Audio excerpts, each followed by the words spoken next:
Salam əziz Tutqas TV izləyiciləri, sizləri xoş gördük transfer radarının 19-cu buraxılışında. Yəni də sizlərlə Ziya söz səndədir. Hansı transfer xəbərləri ilə gəlmisən? Salam Rafael, izləyicilərimizə salamlayıram.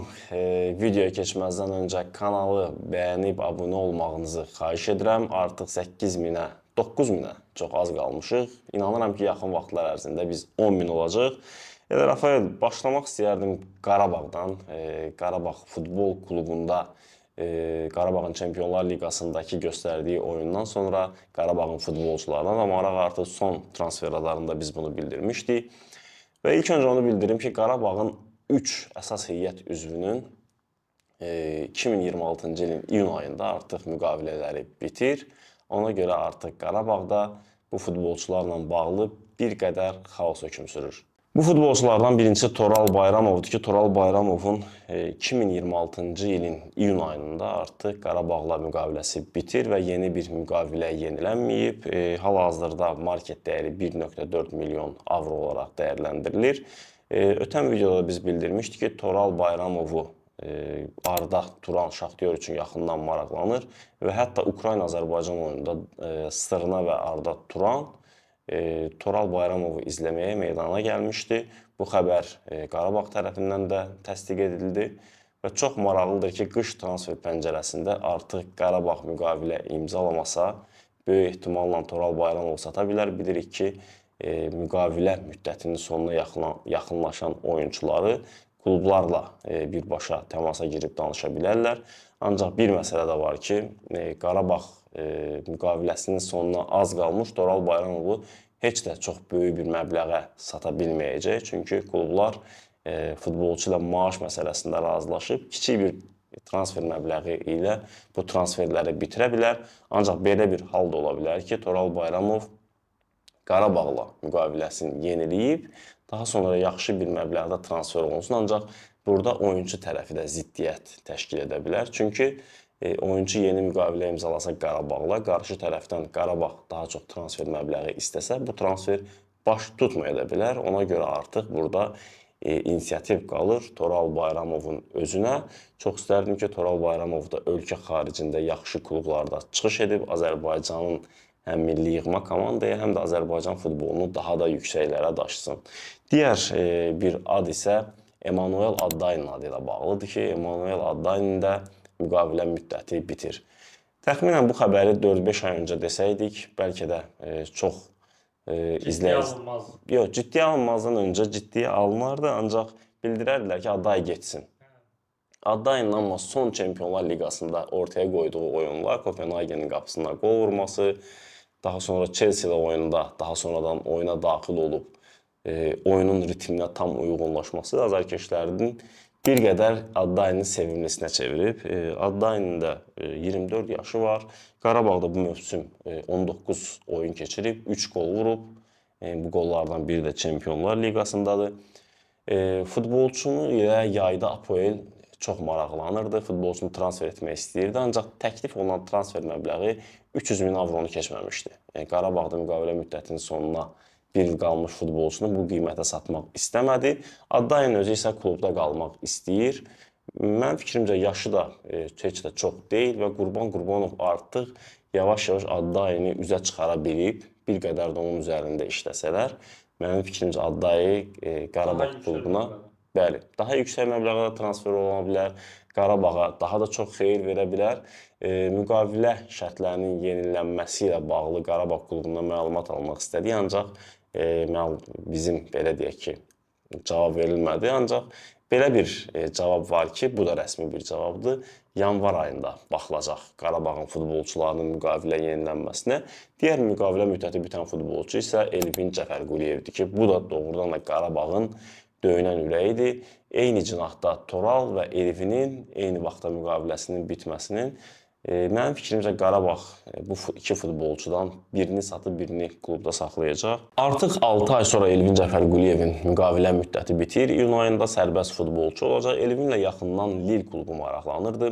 Qarabağın əleyhinə olan məqamlardan biri də bu saydığım hər 3 futbolçunun müqavilə müddəti bitir və Qarabağ bu futbolçuların transferindən çox yüklü bir məbləğ qazanmaq istəyir Futbolçular müqavilələrini yeniləmək istəməsə, Qarabağ bu məbləğdən məhrum olacaq. Elvinin adı isə Lil klubu ilə bir yerdə çəkilirdi. Çempionlar Liqasında Man of the Match seçilmişdi Elvin. Bu da Azərbaycan futbolu adına bir ilk idi ki, bir Azərbaycanlı futbolçu Çempionlar Liqasında Man of the Match seçilirdi. Pedro Bicalho daha öncə də bilirsən ki, Rafael seçilmişdi, ancaq Azərbaycanlı deyil. Bizim klubumuzda oynayır. Yəni Elvin kimi Azərbaycanlı bir 25 yaşlı futbolçunun Çempionlar Liqasında Man of the Match seçilməsi bir oyunda doğrudan qürur verici bir haldır. Lil bu futbolçuda yaxından maraqlanır. Çox yaxşı bir yaşdadır və çox yaxşı bir fiziki göstəriciləri var. Millinin heyətində də qızdırma səbəbindən İslandiya ilə oyunu buraxdı. Böyük ehtimal elə Fransa ilə oyunu da buraxacaq Elvin. Elvinin qərarı isə artıq yanvar ayında bilinəcək. Anar Hacıyevlə əlaqə saxladıq. Anar Hacıyevə bu barədə sual verdik. Ancaq Anar bəy bildirdi ki, hələ ki Qarabağda bu mövzular tam olaraq bağlıdır. Fikirlərimizi tam olaraq Çempionlar Liqasının qalan 4 oyununa kökləmişik. Növbəti xəbərdə isə Qarabağın Çempionlar Liqasında play-offa düşüb-düşməyəcəyindən asılı olaraq transfer etməsidir. Yay transfer pəncərəsində demək olar ki, adı Qarabağdan heç düşməyən Andrey Klovis yenə də Qarabağın hədəfinə çevrilə bilər. Qarabağ Çempionlar Liqasının play-offuna vəsiqə qazanarsa, bilirik ki, yeni transferlər artıq play-offda oynaya biləcək. Andrey Klovis məsələsi yenə də aktual olacaq. Qurban Qurbanovun doğrudan da çox istədiyi forvardlardan biridir. Andrey Klovis Portuqaliya 2-ci liqasında 13 oyun keçirib və 14 qol vurub 2 məhsuldar ötürmə rəyatda qalıb. Rafael doğrudan da möhtəşəm bir oyun sərgiləyir. Yəni Qarabağın heyətində bu futbolçu olsaydı, mən əminəm ki, Qarabağın gücünə daha da güc qatacaqdı və Qurban Qurbanovun israrla istədiyi futbolçulardan, hücumçulardan biridir. Ancaq bilmirəm ki, qış transfer pəncərəsində Akademiko Visey klubu bu futbolçuya görə nə qədər qiymət istəyəcək. Bəli, axırıncə 2 milyon istəmişdi, ancaq 13 oyuna 14 qol vurduqdan sonra bu futbolçunun qiyməti biraz da qalxa bilər. Qarabağ da Çempionlar Liqasında oynayır. Qış transfer pəncərəsində Qarabağın yaxşı transferlər edib etməməyi Qarabağın play-offa vəsiqə qazanmağından asılı olacaq. Növbəti xəbərimiz isə bu dəfə transfer deyil, Kadi Borgesin zədələnməsindən sonra onun yerini iştirak ərizəsində doldura biləcək bir futbolçudan gedir.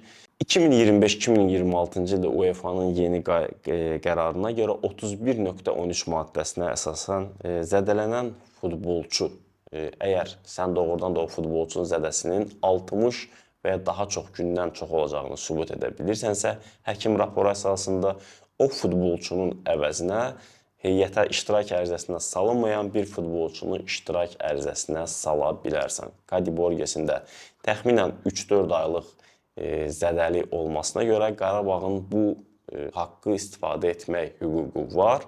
Ancaq bir məsələ var ki, Kadi Borges 60 gündən tez sağalarsa, ona artıq kim hansısa bir oyunçunu Qarabağ salsa, yenidən Kadini play-offa kimi oynada bilməyəcək. Burada da belə bir sual çıxır. Qurban Qurbanov kimi iştirak ərizəsinə sala bilər? Rafael, Şeydayev olsa təəccüblənərsən yoxsa yox? Təəccüblənərəm. Bəs Montiel? Yox, Montieldə təəccüblənərəm. Montiel də Qarabağın heyətində bu mövsüm səhv etmirəmsə 1 dəqiqə, 3-4 dəqiqə oyunun sonlarında, imişli ilə səhv etmirəmsə oyun idi, oyunun sonlarında meydana çıxmışdı. Mənim fikrimcə Montieli yox, Qurban Qurbanov elə Ramil Şeydayevi heyətə sala bilər iştirak ərizəsinə. Ancaq bu haqqın tanımlanması ilk 6 oyuna qədərdir. Qarabağ bu hüququnu ilk 6 oyuna qədər UEFA-ya bildirməlidir ki, artıq 4 oyun geridə qalıb. Yaxın günlərdə belə deyək ki, Qarabağ artıq Ajax-la oyuna kimi bildirməlidir ki, mən hər hansı bir futbolçunu salmaq istəyirəm və yaxud da ümumiyyətlə salmaya da bilər. Bu məcburiyyət deyil. Ancaq UEFA-nın yeni qaydasına əsasən Qarabağ bu haqqı istifadə edə bilər. Bəs rəyləri yazın. Sizlərin fikrincə Kadi Borgesi heyətdən çıxarıb onun əvəzinə hansı iştirak ərizəsinə daxil olunmayan futbolçunu Qurbanov iştirak ərizəsinə salmalıdır? Ziya, yerli transferlər bitdi. Bəli, Rafael. Onda keçək xarici xəbərlərə. Xarici bazar, transfer bazarında hansı xəbərlər var, onu da bizlərlə bölüş. Ənənəvi olaraq keçək qardaş ölkə Türkiyəyə. Türkiyə futbolunda hal-hazırda böyük çaxnaşma hökm sürür. Ancaq bu ərəfələrdə və transferdə də bəzi xəbərlər var ki, Yağız Sabuncuoğlu'nun xəbərinə görə Galatasaray Adamola Lukman üçün yenidən qış transferində təklif göndərəcək. Bir məsələ də var idi ki, İvan Yuriçlə Lukman yola getmirdilər, dalaşırdılar, dava edirdilər və artıq İvan Yuriç Atalantadan göndərildi. Onun əvəzinə isə Rafael Palladino ilə davam edəcəklər. Lukman artıq Atalantadan ayrılmaq istəyir. Galatasaray ilə yay transferində onu heyətə cəlb eləyəcəkdi. Ancaq Barış Alper'in Neoma alınmayan transferi Galatasarayın bir qədər yolunu bağladı. Qış transferində böyük ehtimalla Adamola Lukman üçün Galatasaray yeni bir təklif irəli sürəcək və mərc qalmaqalı ilə Galatasarayın iki futbolçusu Metehan Baltacı və Eren Almalı həm millinin heyətindən çıxarılıb, həm də hələ ki klubun heyətində məşq etmirlər. Onları mərc şəbəkəsində futbol oyunlarına mərc etməkdə ittiham edirlər. Ümumiyyətlə, Türkiyədə bir çox futbolçu, bir çox hakim, bir çox idarə edici bu mərcin qurbanı olub. Hələ ki, araşdırmalar aparılır. Digər bir xəbər isə Mauro Icardi adı ilə bağlıdır. Galatasaray yayda müqavilə müddəti bitəcək Mauro Icardi'nin yeni müqavilə imzalayıb imzalamayacağı hələ ki məlum deyil. Bir çox klublar Milan başda olmaqla Mauro Icardi ilə maraqlanırlar. Ancaq Galatasaray azarkeşləri Icardi'nin klubda qalmasını istəyir. Icardi də 10 milyon maaşının yarıya qədər endirilib Galatasarayda qalmağın lehinədir. Son oyunlarda Mauro Icardi'nin form düşüklüyü Galatasarayın bu transferdən imtina etməsinə səbəb ola bilər. Ancaq Mauro Icardi'nin Galatasaray azarkeşlərinin necə onu sevdiyi hər kəsə məlumdur. İndi isə Fənərbağça haqqında. Fənərbağça da qış transfer pəncərəsində bir hücumçu transfer etmək istəyir. John Duran'ın yanına Yusuf El-Nəsirdən narazı qalan Tedesco mütləq şəkildə yeni bir hücumçu istəyir və kimin agenti ilə danışıblar? Robert Lewandowski'nin birbaşa agenti ilə danışıblar. Lewandowski'nin də Barcelona ilə müqavilə müddəti bitir. Lewandowski də bu məsələyə isti yanaşır. Ola bilsin ki, biz elə qış transferində Lewandowski'ni Fənərbağçanın heyətində görə qış transferində Ərəbistandan gələn təkliflərdə Yusuf El-Nəsirini Fənərbağça rəhbərliyi böyük ehtimalla göndərəcək. Məncə Lewandowski və John Duran tandemi Fənərbağçanın çempionluğunda çox böyük rol oynaya bilər. Beşiktaşla bitirmək istəyərdim transfer xəbərlərimizi. Beşiktaşda Rafa Silva burulğanı hökm sürür. Rafa Silva Beşiktaşla məşqlərə qoşulmur. Sərgən Yalçınla heç yola getmir. Çox maraqlıdır ki, Beşiktaşın son illərdə döyünən ürəyi olan futbolçu artıq Beşiktaşdan ayrılmaq istəyir və rəhbərlikdən noyabr ayının 15-nə kimi hətta icazə alıb ki, gedib təklikdə qalıb düşünmək istəyirəm. Futbolçuya da bir sıra transfer təklifləri var və bildirib ki, qayıtsam yenə də öz ölkəmdə oynamaq istəyirəm. Beşiktaş Rafa Silvanı itirsə, məncə çox böyük bir güc itirmiş olacaq. Yaşayaq, görək, hər halda bir oyunçu bir klubu istəmirsə, onu heyətdə saxlamağın heç bir adı yoxdur. Rafael, məndən bu qədər. İzləyicilərimizə bildirmək istəyərdim ki, videonu bəyənib kanala abunə olun. Bizi 9000 abunəyə çatdırın və artıq biz sizinlə bir yerdə 10.000 abunəyə irəliləyək. Şərh yazın, videonu bəyənin. Növbəti transfer radarında görüşənə qədər. Sağ olun və salamat qalın.